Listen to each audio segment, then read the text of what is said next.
Welcome, everyone. Welcome to tonight's program. My name is Stacey Adams. I am the president of the Washington, D.C. regional chapter of Les Dames Escoffier. And to give you a little background of who we are, we're a philanthropic organization. We're women leaders in food, beverage, and hospitality. And our membership is highly diversified and reflects the fields of contemporary gastronomy and hospitality. We support our communities through grants, scholarships, and other educational programs like the one that we're going through tonight. So our organization started with one chapter in New York City in 1976. And it was founded by Carol Brock. And currently, I think it's like 40 years later, we now have 43 chapters all over the world. Most of them are in the United States, but we also have chapters in Canada, Mexico, the United Kingdom, and France. And the Washington, D.C. chapter was the second chapter founded in it was actually 1987. It was 35 years ago. It's a big year for us. And we currently have grown to 148 professional women in food, beverage, and hospitality. So we hope you get a lot out of this evening's program tonight. And while the program itself is free to attend, we do ask you to consider making a donation if you can. And so on our homepage of our website, lesdamesdc.org, we have a donate button there, or you can just refer back to the email that you received to register for this program. So welcome again. Thank you so much for attending. We're very excited to have this discussion tonight. And this important panel will be moderated by Tambra Raye Stevenson. She's the founder and CEO of WANDA, Women Advancing Nutrition, Dietetics, and Agriculture. And our panelists tonight include Cheryl Bell, who is the executive chef of Miriam's Kitchen. This is a DC-based organization whose mission is ending chronic homelessness in the district. Also, Mary Blackford, whose Market 7 gives undeserved communities in Wards 7 and 8 a place to buy prepared foods and fresh produce from Black-owned businesses. And then Amanda Stephenson, whose Ward 8 Fresh Food Factories Market sells affordably priced local products. So I'm very excited for tonight. I hope you are too. And without further ado, I would like to turn this over to Tambra Raye Stevenson to get this discussion going. Thank you so much, President Adams. It is an honor and pleasure to be moderating this esteemed panel and to have the presence of so many women and men who are passionate about the local food system here in the District of Columbia. And to start off today's conversation, I wanted to highlight what has happened on the global and national stage before we zoom down at the local level. At the global level, we are in the midst of the UN Decade of Action on Nutrition, which involves the sun scaling up nutrition initiatives that are happening around the world, around many countries not having nutrition policies in place to help address issues of women and girls and maternal child nutrition and stunting. And on top of that, at the national level, we have most recently USDA Secretary Vilsack, who unveiled the Nutrition Security Action Plan. And with that, we recognize that in the midst of this COVID-19 pandemic, we know family, friends, co-workers who have been impacted in numerous ways through this pandemic. And one is the area of food and nutrition insecurity. And so at the local level, as I also serve on our DC Food Policy Council, prior to the pandemic, our local food economy was valued at $6 billion. And we've had a number of organizations having to stand in the gap to address and provide access to healthy food and having the policies in place to enable an environment for people to be able to be those food sheroes in our communities. And so tonight we wanted to highlight those individuals.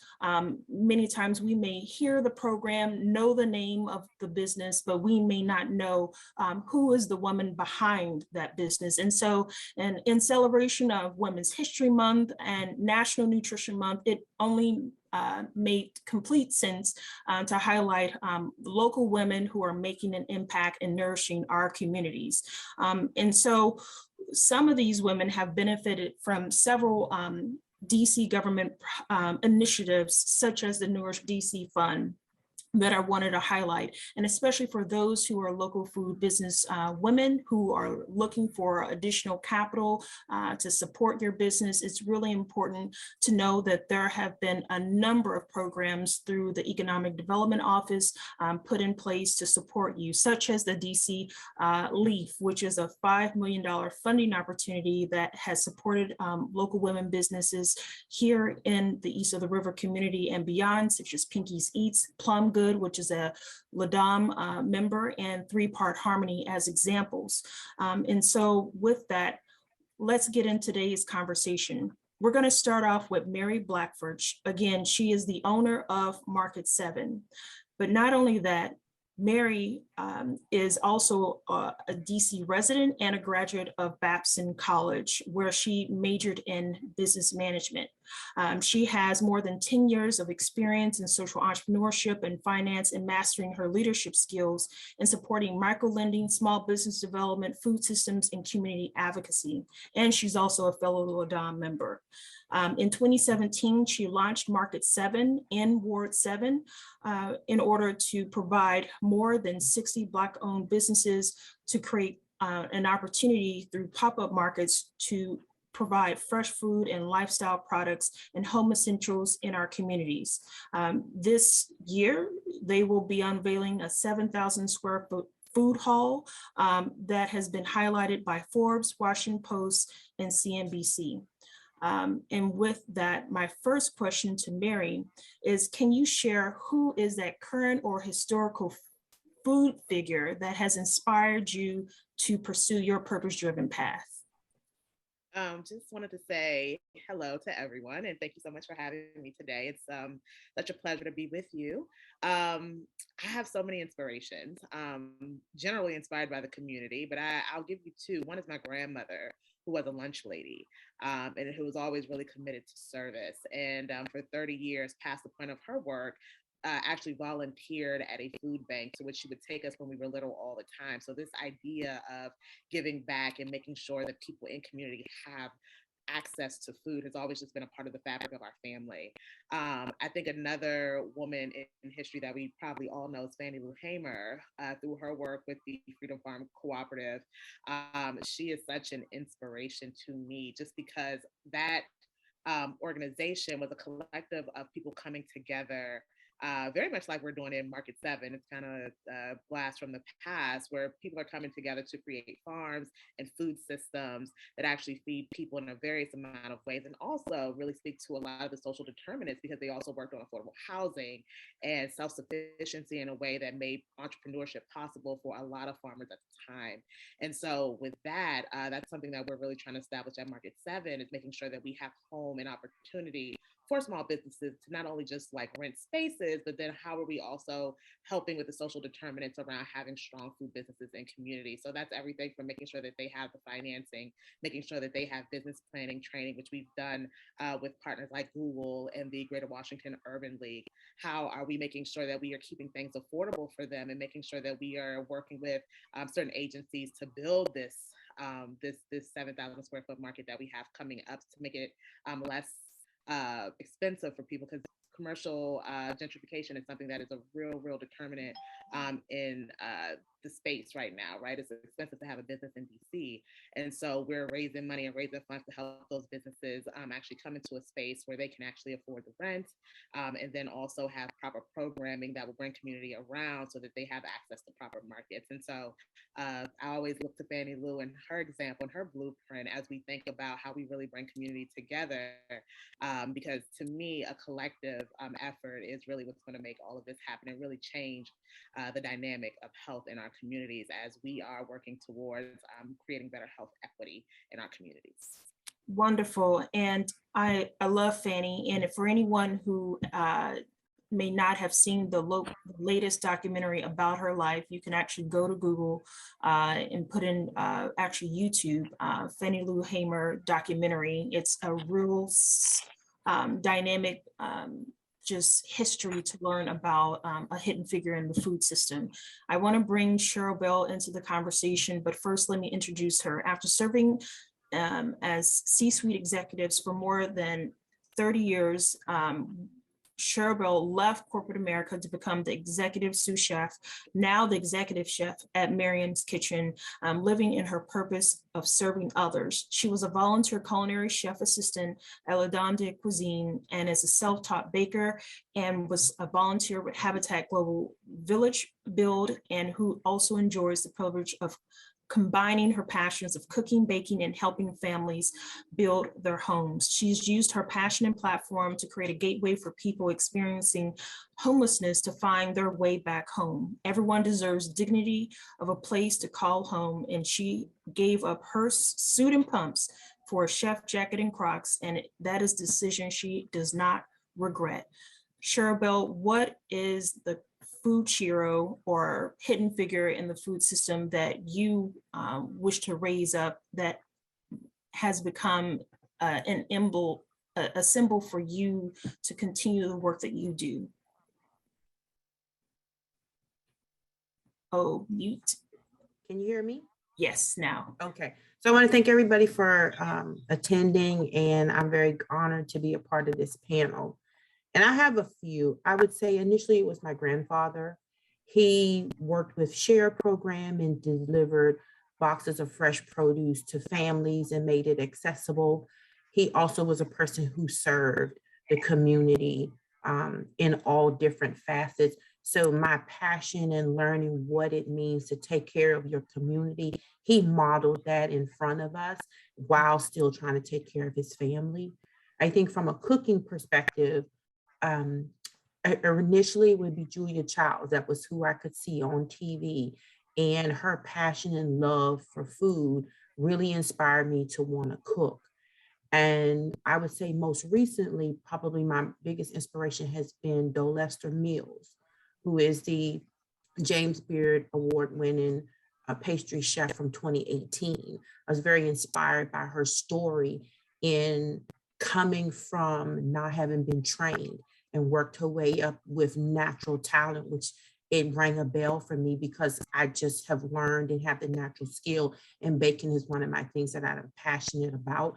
So she was very inspiring to encourage me that you can continue to do what you do and still have purpose and use your gifting to make an impact in the community for things to help other people. Amen. And for many who may not know, Julia Childs is a grand dame of La Dame, and we lift her up. And so many of those women who have trailblazed and made the path for many of us. And so with that, thank you, Cheryl. I now want to bring in Amanda Stephenson, who serves the DMV addressing disparities in health, food, housing, and income. She has been a community health innovator in residence at Sibley Memorial Hospital, along with me, and spotlighted in the 2019 Chesapeake Bay Food Summit, and even won the Catholic University's grand prize for her vision developing the DC focus response to an Open IDEO Rockefeller Foundation Food System Challenge. She is the owner of Fresh Food Factory, which is disrupting the food insecurities and creates equitable access to have healthy ethnic foods as medicine, and provides wellness education to ensure that everyone can make informed decisions about their diet and overall health. And so for you, Amanda, who is that hidden figure or that has really been the guiding light for the work that you do? Awesome. Thank you everyone for being here, and thanks for the invitation. I always have to go to my father. That's closest to home, closest to my heart. And he's the one who taught me food was multi-solving. I grew up on a farm in Virginia, and of course he earned income from farming, but food became not only a tool to earn income and to provide nutrition. It became medicine as he was diagnosed. He had a terminal prognosis, 6 months to 1 year to live. He had cancer and he surpassed that life expectancy by 18 years. So it really showed me the power of a holistic mindset as well as changing one's diet. And that set me on a pathway to where I am now. And Edna Lewis, she hails from Virginia as well. She grew up on a farm and she's like the epitome of what you would think, what people call the farm to table movement. That's Edna.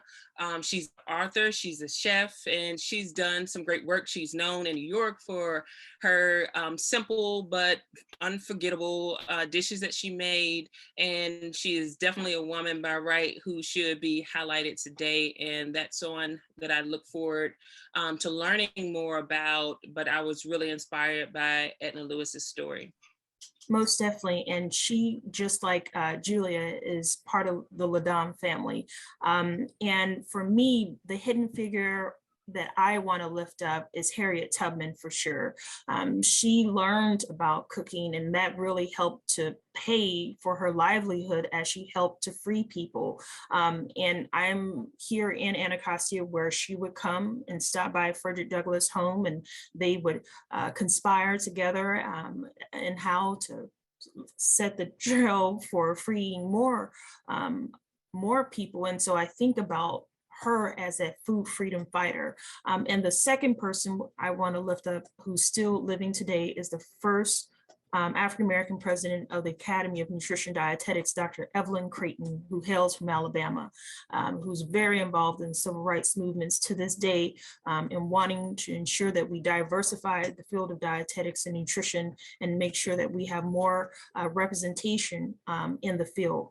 And so with that, let's dive in, ladies, into the conversation as we bring all of us together in the circle. When we think about Mary, starting with you, you kind of alluded to a lot of what impact work that you've been doing through Market 7. Can you go into what have been some of the benefits of local government investing in your work and helping to eradicate food and nutrition insecurity? Yes. So money always helps with growing this project. It's not cheap to do this work. For us, about 4 years ago now, I'm losing years with the pandemic, we started a pop-up series. And it was basically just because I had changed my diet and I wanted to eat healthier and I wanted to become a vegetarian. And I was like, how do we do this thing? How do we just get a better grocery store? And it wasn't happening. And as I went to a lot of different stakeholders and community and government officials, they were saying, you know, Mary, that is not going to happen because the area median income is just far too low to support the sort of retail that you're advocating for.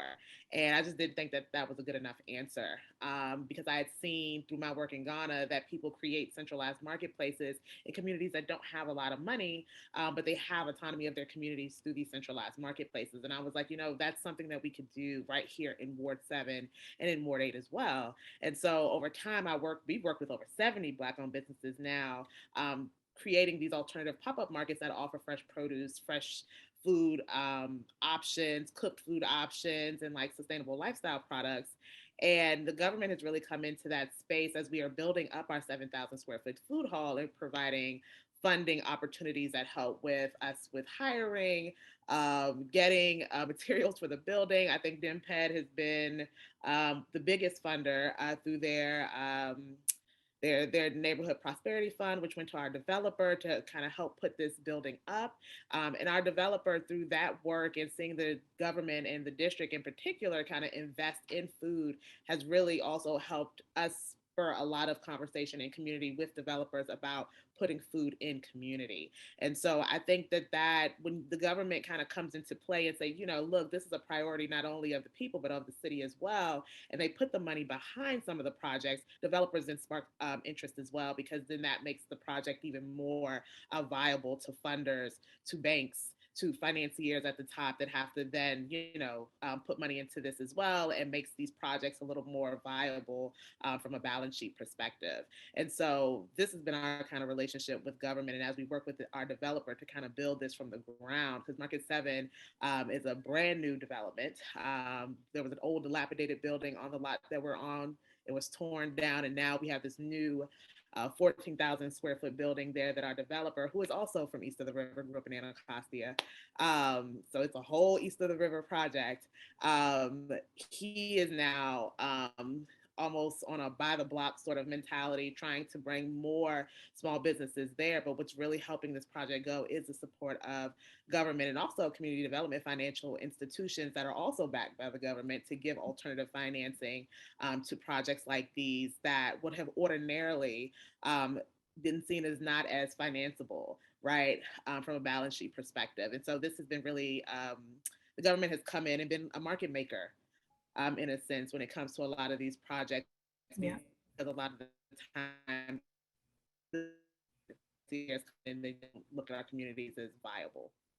Yeah, thank you for that, Mary. And for the audience, the reason why we're highlighting this particular work that Mary is doing, one, we have a total of 3 grocery stores east of the Anacostia River compared to the 22 plus grocery stores west of the Anacostia River. With the most recent redistricting of our wards, every ward roughly is to have about 70,000 residents. And with the boom of the residents west of the Anacostia River, they soon will be a part of east of the Anacostia population in terms of Ward 7 and 8.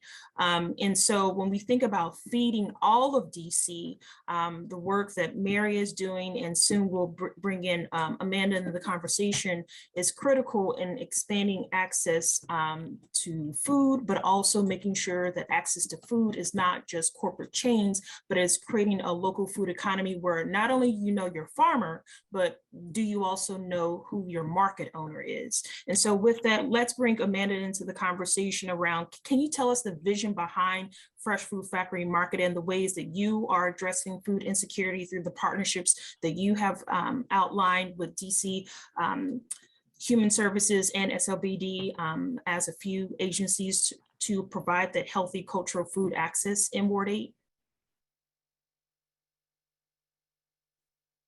Mute. Thank you. So I started with this whole food ecosystem back in 2015, really making sure that we're looking at food holistically, from growing in raised beds and using shipping containers to have hydroponic systems inside for pop-up to permanent solutions so all residents could have access, and training residents, making sure that they have a marketplace to actually sell products, and closing the loop with like addressing food waste. The market is one facet of that ecosystem, and then that started back in 2019. We are the first retail incubator market in Southeast, and the first grocery that focuses on healthy local and ethnic food east of the river. And in doing that, we've been able to get funds. And this, we started bootstrapping. I had to, use my own funds, take money out of my own coffers to really make this happen, as I was kind of discouraged from the thought of actually starting that in the community, whether it was incomes or whether people telling me what people in my community want to eat. I was discouraged, but I had to be the change that I wanted to see. I had traveled across the river or to other wards or to other states, district, beyond the district to Maryland and Virginia to gain the access to the healthy ethnic foods that I wanted. So I wanted to do something about that. So working with Sibley and addressing food as health disparity as well as housing. I've also, that's not an agency, but that was, an entity that kind of understood my plight for change. We've gotten funding from DSLBD, and that helped to increase our inventory and other operational needs that we had. DMPAD is another government partner that has funded what we're doing. We're going to be expanding our existing location, as well as starting another market in the Great Ward 7. So we'll be doing that, and we have a few other developers that we're working with to create more grocery grow spaces, as well as kitchen incubator spaces, so we could work on closing the loop as we designed it. And also, I would say government, we had the Secretary of the Department of Labor, Secretary Walsh, his organization or office contacted us on last year. I didn't know how legitimate it was initially. I had to do some searching and some fact checking, but it was a legitimate call, and they came out to see what we were doing because they heard of the great work that we were doing in the space of providing training and really making an impact to the people east of the river and getting them prepared to enter into the workforce, etc. So that's some of what we're doing, and we have like some numbers to actually match our efforts. So we're really growing the community by leaps and bounds. Most definitely. And when we think about the impact of restaurants, we also know that that expands across the food system when we think about workforce development. And that also means, how are we self-medicating during this pandemic? Like many, the COVID-20 has not escaped me. And we know that in our communities, we have more liquor stores and healthy food access. And even Frederick Douglass in his memoir, My Bondage, My Freedom, speaks about how food had historically been weaponized. And so with that, I want to bring in Cheryl into the conversation of the work that she's doing at Miriam's Kitchen in helping those who have experienced homelessness also have a little bit of dignity with each meal that they have. So Cheryl, can you talk about the impact of your work and why it's so important to bring dignity into nourishing meals for all people in the district? Absolutely. I find that in addition to people experiencing homelessness, we also have people who work every single day who have to make a choice of whether they can pay rent or whether they get to eat. And so I'm very grateful that we are a place where anyone who's in need of a healthy scratch-made meal is able to come in and get a meal for breakfast or dinner. But it goes beyond a meal for us. It is about cultivating relationships with the people who come through, and at the same time having the meals be able to sustain them emotionally, spiritually, physically, and everything to help sustain them through the journey, which is a long journey for people to get off the streets and into housing. On average, you have people who are on the streets anywhere from a couple of years to beyond 30 years. They're living on the streets. And in some cases, that meal and that interaction where they get to go somewhere and, like the rest of you all, trying to provide culturally foods that are representative of all the cultures that come through Miriam's Kitchen, to be diverse, to embrace them. And it gives them an opportunity for that short period of time to exhale, to feel in a good place where mentally they can gather themselves back together and fortify themselves for the next part of this journey, which is really difficult. And I'm just grateful to be a bridge or a gateway or access point for people to come into a place where when you walk through the door, you're not homeless, you're a human being. And we're going to treat you as such. You're going to have the opportunity to choose what you would like to eat, how you want your food to be, and you get to sit down in a welcoming place where you can talk, you can interact, you can get coffee, you can just do a whole host of things in addition to having the opportunity to work with case managers, have access to services of legal services, advocacy work, being advocates for yourself, in working with the government to provide the necessary funding and things that are needed for people to get off the street and have access to food. So I'm really grateful to be a part of an organization that creates a gateway to so many services to help people gain their dignity and their respect and their lives back. Thank you so much for that. And thank you for really being not only a leader in this space, but providing those flavorful meals with dignity and grace that our community members deserve. I wanted to ask everyone, When you look across the horizon and so much has been talked about, what are the solutions to address food and nutrition insecurity? Where do you think we are missing the mark, and what needs to happen in this space? And why does your voice matter in this conversation? Mary, let's start with you.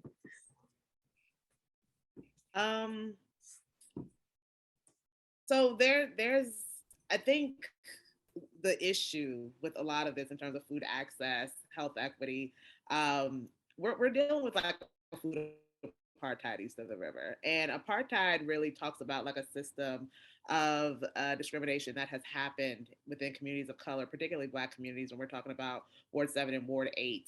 That made it very, very, very, very difficult to attract retail foodways, food access, food systems into our communities. And it happened because of a number of systems that ultimately disenfranchised the communities. And this is why we can't get things like a proper grocery store east of the river. It is such an uphill battle to get food in our community in a sustainable way, right?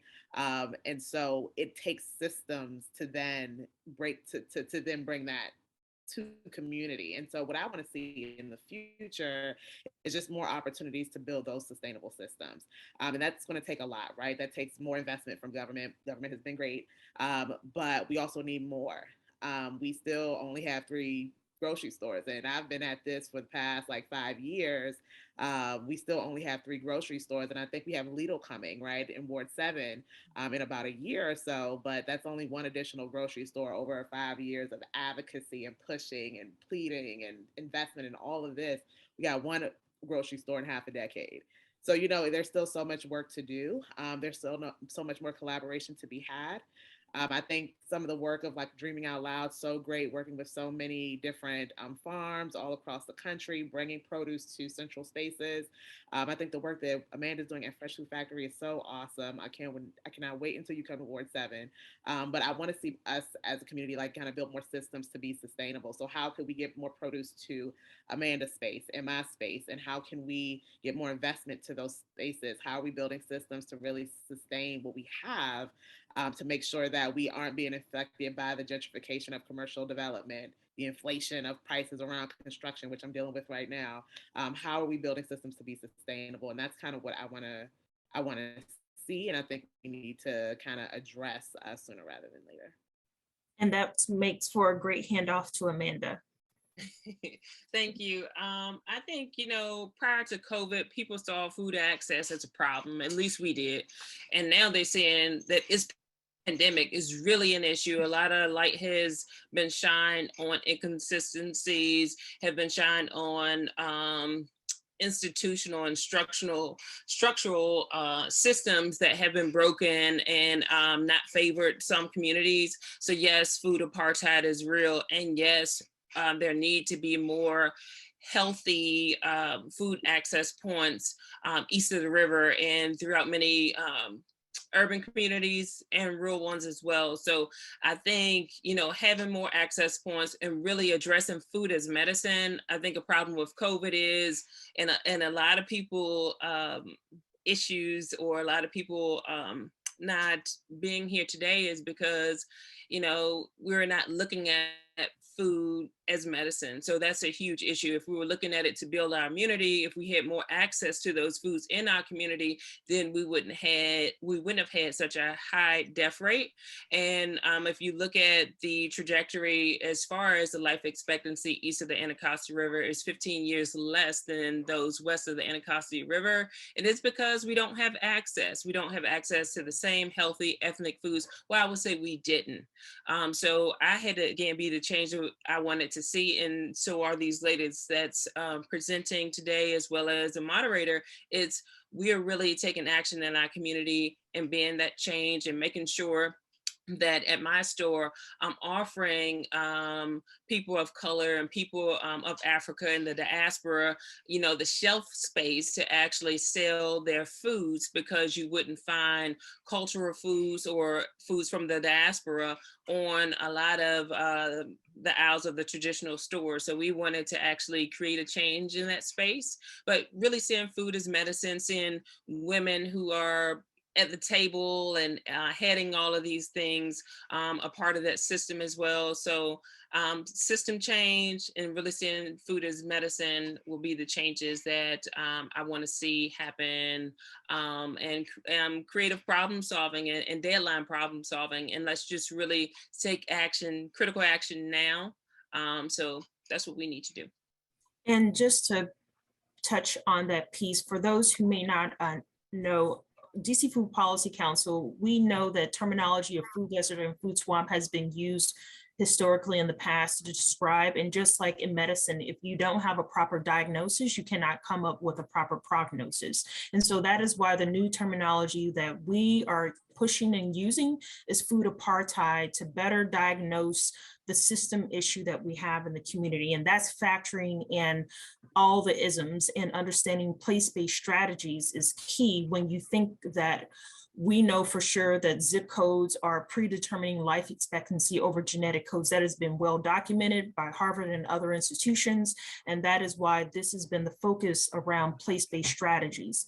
Also, food as medicine has been an area that will only continue to grow and build, where we're looking at how insurance companies are playing a more critical role. Even as today, I got a flyer in the mail from a local health insurance company providing cards to make sure that you can pay for your groceries as anyone who's a beneficiary. So you're going to see more of these sorts of changes being pushed out through health insurance companies who are embracing this idea that food is our medicine. So with that, Cheryl, what are solutions that you see that needs to happen that can address this gap with food insecurity? From my perspective, I work in Ward 2, so access to grocery stores and those things are not clearly not an issue. However, but what I do find is they are cost prohibitive for most people, or do not have the vast diversity for those who are from different wards and looking for culturally diverse foods. And so that also is a challenge. And those places that are in my space of homelessness don't provide healthy meals for those individuals who are without resources. And so it perpetuates unhealthy diet habits. And so it makes it challenging. For me personally, I would love it if those spaces who are trying to sustain these individuals experiencing homelessness, whether it be they lost their jobs or this life happens with this pandemic, that has been the case, that they would seriously think about the holistic approach, like you said, using food as a medicine and healing people, and really trying to sustain and help people mentally, because you can't think if you haven't eaten. You can't do really anything. And so I think of it from a perspective of what can we do on our side to make an impact, to change the trajectory of these people's lives, because we spend so much time trying to get people into housing, and unfortunately, due to their health conditions, which a lot of time has to do with the living conditions and food, or I should say lack of quality food, people tend to die within 2 to 5 years of actually spending years trying to get housing. And that's frustrating. And I really think, like the other two ladies said, these systems that we need to put in place, to have 3 grocery stores in 2 wards is insane. And the many years that it has taken to get that, and you're still fighting for those, it just, to me, it doesn't make any sense, and it needs to change. And so I think partnering, finding communities, and building a broader network of providers in those areas to bridge the gap and make that community self-sustainable is critical. That's what I would like to see. And I think that also will help remedy some of the needs that depend on other major grocery stores in different places where we are taking care of our communities like we always have. Amen. And to add part of this conversation of solutions we at WANDA have zoned in on is the need to invest in the human potential. Part of what the conversation that USDA Secretary Vilsack brought up around nutrition security that Mr. Mark was looking at the need to invest in people, whether it's from workforce development or it's from everyday people to see themselves as these food heroes that you all exemplify. But we need more women of color to see themselves as these food leaders in our communities, whether that's from growing food as a farmer or being a retailer or being a nutritionist or being a chef. There's so many different ways that you can make an impact. And so we are all about that need to create those imageries and representations and changing the narrative for women to see themselves, because currently in the field of nutrition, we have less than 2.7% Black dietitians. And so when we think about the need to educate, advocate, and innovate the food system, we have to invest and ensure that women and girls see themselves as these food heroes. So for me, that is the way we can address nutrition equity along with all these other pieces. And policy enables the environment for all of us to be the food hero that our community has been waiting for. And so with that, I want to open the panel up to questions from the audience. I know people have been definitely flooding the chat.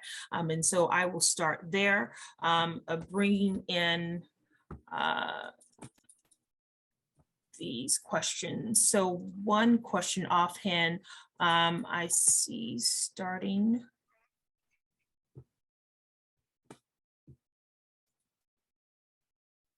Is how has inflation affected our programs, if at all? Does anyone want to take that question?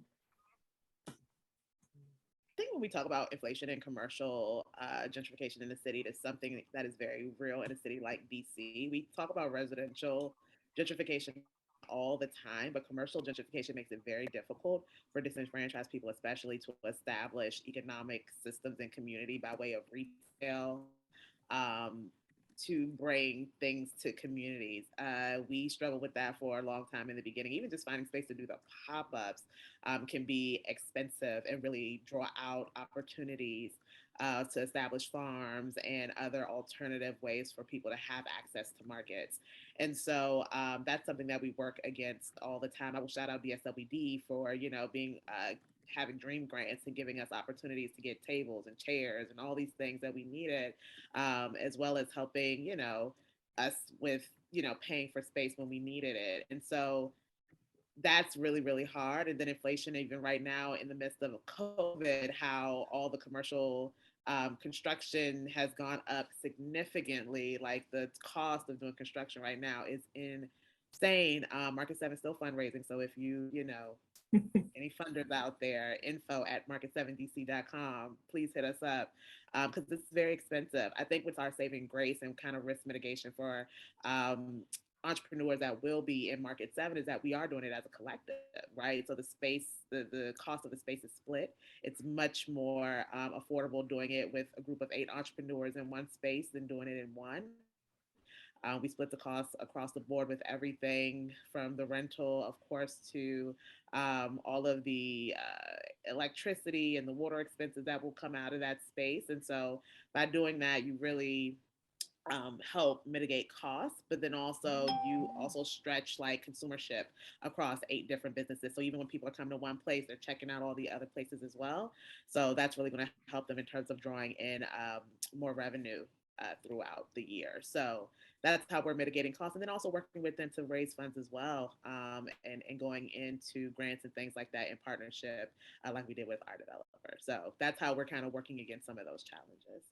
Awesome. That's definitely a great response to that question. And so from Amanda, we have a question about, you had mentioned about being discouraged about the food that people initially wanted. What have you been doing to meet their needs and respond to their preferences while encouraging them to explore different options? Awesome. So I first want to say United Healthcare has been a partner. We are now just laying out our partnership to, address food as medicine. I wanted to, give a big shout out to that partner. But yes, one thing that I was told that the neighborhood here, we want fast, unhealthy items like the 5 for $5 type thing, or we want chicken and collard greens. Instead of getting upset with that, and I'm like, yes, and we would like our ashwagandha, our sea moss, and everything like that. So we have a melting pot here in DC, and we have a lot of people from, different countries now coming east of the river, and they have to go somewhere else to actually get those foods. So we want to actually cater to those groups of people who are first generation, second generation citizens and residents, as well as the people who haven't traveled. So we want to give them the ability to travel through the foods that are on our shelves. So not only do we actually sell a variety of healthy, ethnic, and immunity boosting foods, we provide demonstrations, and we have grand tastings where we have a lot of locals prepare foods that are indigenous to the countries that they're from, what they're used to cooking, and also foods that boost immunity. So we want people to actually taste a difference and taste how these foods that are deemed high cost or healthier, how they could be very flavorful. And also we provide the education of how they benefit each person and each body, because each body is different. And I just want to give a shout out to, if you have not gone to Fresh Food Factory, you must. We definitely give giveaways in our current Sisterhood Supper Challenge to augment the gift cards that we get from Giant to provide to participants. And you can go to iamwanda.org/sisterhood supper if you are Ward 7 and 8 resident, and had also included Howard University nutrition students involved. But the Ethiopian teff chips are like the best with the lentil dip. Like you will just love that. If you love chickpea hummus and pita chips, like this is the African version. So go to Amanda's shop to get that for sure. And so with that, we have a question, a few that have talked about farmers markets. Yes, we have had a ebb and flow of farmers markets over the course of years. From Dreaming Out Loud, had Aya markets at one point in Ward 7. We have the Ward 8 farmers market. Obviously, just like the grocery store issue, there's been we have a dynamic of not much variety and consistency. So the farmer market suffers from the same fate of grocery stores is the best way I can address. And I don't know, does anyone else have any insight or input on the farmer market issue east of the river? Hard. It's just hard. Exactly. It's hard to sustain. It takes funds, it takes money, it takes space. I think too, we just haven't had a really good anchor institution to make it super sustainable. Market 7 now is here, and we plan to do farmers market pop-ups in the farming season. So from May through October, we plan to do that in those months. And we have space now, so anybody during that time, we can pop up. We have space in the back. We have a lot. We have some outdoor space right up against the market space, green space. So we could do anything that we want there. But we haven't quite had that all the time. I think we rely sometimes on the schools and maybe nonprofits to do it sometimes, but sometimes sometimes those things aren't sustainable because it's all built on if a grant comes through or if the school gives you access and things like this and all of this red tape. But I think it's doable, and I think we're still trying to do it. I know Ward 7 has been itching for a long-standing farmers market for a long time. And so I know there's some people that are really trying to make that happen and be more sustainable, including Market 7. So again, another call to community. If you guys have any ideas, please let me know. I put our email in the chat. We're open to having the conversation and seeing how we can make that work at Market 7 too. Awesome. And the next question is, what are ways to support young Cheros? One way that we've done that at WANDA is the creation of the Little Wanda book. Little Wanda is a character that was based off my 4-year-old daughter at the time, who's now 11, and really encouraging kids through the power of literacy to see themselves in storybooks where they become really the hero that heals their community through the power of food. In addition to just having products like the development of the Little Wanda doll, we secured a design patent last year that took 2 years in the making. Obviously, with the images of import-export concerns of barges, we know that manufacturing supply chain is a mess. But once there is really more peace in that process, we hope to begin the manufacturing of our little Wanda doll to have as a companion to our storybooks. And so that is one way we've done it pre-pandemic, has been going into schools and doing programs such as child nutrition education with a cultural spin with our little Wanda puppet. However, that obviously has been impacted. And so we look for new ways in which we can engage moving forward. And leveraging online technology has been one way through our WANDA Academy. And so we are now through the process have created the WANDA Fellowship and WANDA Endowed Scholarship to support young Sheroes who are in that college age, which provides them scholarships if they're pursuing degrees in agriculture and nutrition. So we have an endowment at Oklahoma State University, and we are going to alternate between HBCU and PWI with those endowments. So any donations that come to our Food Shero Freedom Fund helps to build that pipeline for a new generation of food sheroes. And the fellowship is an opportunity for anyone who has a food business. We place a WANDA fellow at that business and create a partnership where their funding is covered on top of their getting mentorship experience through WANDA as well.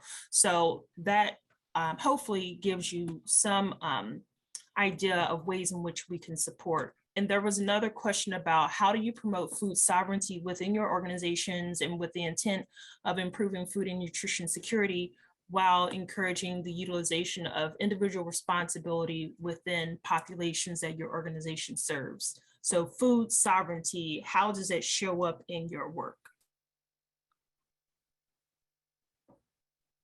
Cheryl, Amanda, whoever, sure, could go, whoever. Well, I think, as we speak to the food access that we bring and being an incubator, we don't take ownership of the brands that actually sell. These are brands that represent different countries, different people groups, regionally, especially, and we do have renowned brands, but we definitely want people to really own and be a part of the health and cultural experience at our market, and through demonstrations and through training. We do a lot of nutrition, culinary arts, getting them used to preparing other fairs, getting them introduced to ways of really thinking about food and manifesting it and manifesting their healing differently. So to me, that helps to address the food sovereignty piece, and everybody really to own their own health, own, and be a part of, the food system through the trainings and different activities that we have. We give people a chance to really touch, feel, taste, to be a part of the food system along the way. I think a lot of it has to do with ensuring that people are a part of the process. They are buying into their own health. And that's one of the things we try to do at Miriam's Kitchen. We're not just feeding you a meal. Like, we have dietitians that tend to be in the dining room when we were open that could explain to you what nutrient benefit foods we're serving in this meal and how does it help your body in different areas. Because of course we have people with high blood pressure, sugar, diabetes, and all of these things. So it's always about educating them that you can eat the foods that you like, but there's a different way in which you can prepare it so that it can benefit you at the same time as you're enjoying it in your stomach. And so it's more so about the transformation of how you think about food, and not feel like because the term healthy has become almost like a poison word for some people. When you say healthy, they think it doesn't have taste or flavor. So I would agree with both Mary and Amanda. Education around food and understanding the benefits of what it can do for you, and how your participation, not only in understanding what it can do, but learn how to make it work for you, which means you need to do more than eat it. You need to know what you're looking for. You need to know like resources of where you can get it and how to prepare it in different ways, so that other than fried, that can be very delicious and healthy, and share it, spread it. It's about educating yourself so that you can be the best you. And so that's what we try to do there, is give them the resources that they don't normally have, and show them, yeah, you can have baked fried chicken, but it's not going to be Kentucky Fried Chicken. I tell people all the time, You will not be getting that type of chicken here, but you can have a baked fried chicken. And people are surprised that food is as good as if they thought it could be if it came from a fast food restaurant, and it's even better. So Right. that education process is important. That's very important. You have to have it up here before you can implement it anywhere else. Amen. Their taste buds have been hijacked. This is really the quick response. So with that, we have a question about what has been a city's response when it comes to food apartheid, and what has been coming out of the mayor's office and or any other government agencies. I know some of your work has highlighted, I mentioned about the LEAF, DC LEAF program being one, but does anyone else want to highlight how has the government been responding to food apartheid issues from your vantage point? I mean, we have a food fund now, right? Food fund is giving opportunity and investment by way of government in food businesses that are really trying to build food spaces east of the river. Shout out to Amanda, who got a food fund grant. And then also the Nourish DC fund that we have been a benefactor of. I think these are efforts by way of DC government to really start to invest in food business in a really dynamic way, particular to Ward 7 and Ward 8. And I think a lot of people, this isn't, DC's government is such a market maker here, unlike any other city, right? It really determines a lot about business. This isn't like San Francisco, where like businesses are just so autonomous, where the Facebooks and all those people are. DC government really has a hand in like how our economy goes. And so when people see government investing, then this has people like Chase right now, who has now invested $75 million in our community and investing in businesses east of the river. So what does that now mean when they pull up the table with $75 million and say that, okay, let's fix systems in Ward 7 and Ward 8, right? So that's now becoming a snowball in terms of investment and investment strategy, not only just for government, but for also like third-party investors as well. Exactly. Amanda? Yeah, I would definitely say the same. And working for a developer, I work for CDC, and I still do some consulting with them on occasion. And one way to really bring change, get people to buy into a community, was to get government to do it first. And historically, a lot of people really haven't moved this way east of the river to provide healthy food access or to address the issue. Now we're seeing more people buy into the idea now that government is buying into it. I would say the last year strongly, more than before, but those agencies that we shouted out were like some of the biggest ones to really invest in the vision to make it equitable. We need to talk about economic equity. We need to talk about food equity, but they have really started to buy into our efforts. But that wasn't one without work. So we've been able to really show impact that we've been able to make, and not waiting for people to actually come and save us. It's just us doing it for ourselves, and they see the fruits of our labor. But yes, government now, the mayor has now, of the last couple of years, really made great moves to move the district, all 8 wards forward as far as food equity.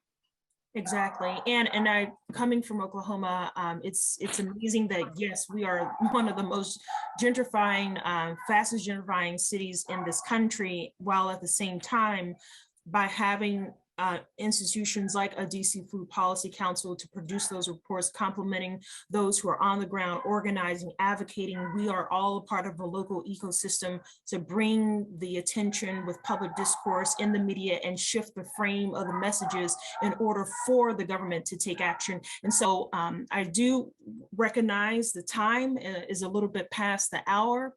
If there are any burning questions that we need to highlight, I will, but I also want to bring to everyone's attention of right now, the floor is open for a grant that LEDC has, and it really begins by the donations from you, our community.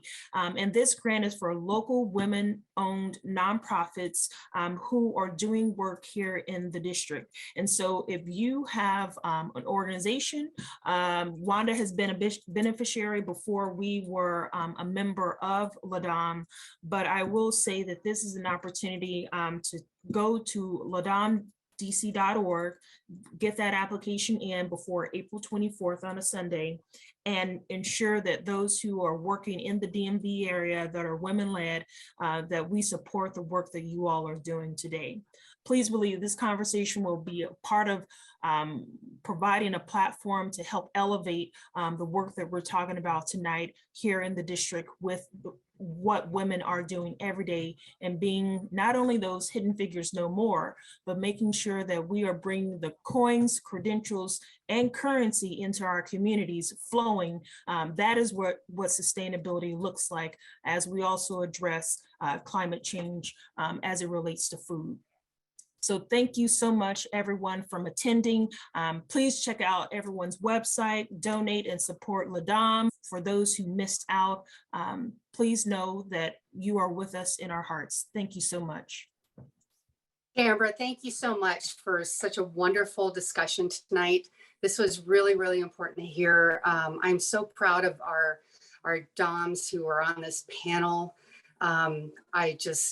It tugs at my heart. I love what you're doing.